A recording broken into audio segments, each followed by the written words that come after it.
ایران کا بادشاہ سردیوں کی شام اپنے محل میں داخل ہو رہا تھا تو ایک بوڑھے دربان کو دیکھا جو محل کے صدر دروازے پر پرانی اور باریک وردی میں پہرا دے رہا تھا۔ بادشاہ نے اس کے قریب اپنی سواری کو رکوایا اور اس ضعیف دربان سے پوچھنے لگا، سردی نہیں لگ رہی؟ دربان نے جواب دیا، بہت لگتی ہے حضور، مگر کیا کروں، گرم وردی ہی نہیں میرے پاس، اس لیے برداشت کرنا پڑتا ہے۔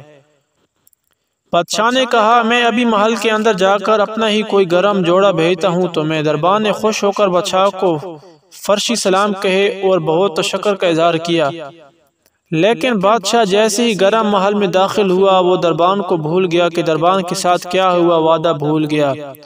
صبح جب ہوا تو دروازے پر اس بوڑھے دربان کی اکڑی ہوئی لاش ملی اور قریب ہی مٹی پر اس کی یخ بستہ انگلیوں سے لکھی گئی یہ تحریر بھی، بادشاہ سلامت، میں کئی سالوں سے سردیوں میں اس نازک وردی میں دربانی کر رہا تھا، مگر کل رات آپ کی گرم لباس کے وعدے نے میری جان نکال دی۔ سہارے انسان کو کھوکھلا کر دیتے ہیں، اس طرح امیدیں کمزور کر دیتی ہیں۔ اپنے طاقت کے بل بوتے جینا شروع کیجیے، خدا را سہاروں کی بساکھیاں بھیگ کر اپنے طاقت آزمائیں۔ ناظرین، یہ کہانیاں ایک خود مختار، ایک غیرت مند انسان کی کہانی تھی جس نے اپنے غیرت کو سامنے رکھ کر کبھی اپنے لیے کوئی گرم چیز کا حکم نہیں مانگا کہ مجھے کوئی گرم چیز چاہیے۔ جیسی ایک دن اس کو آسرا ہوا اور آسرے کے نتیجے میں وہ اپنی جان کی بازی ہار گیا۔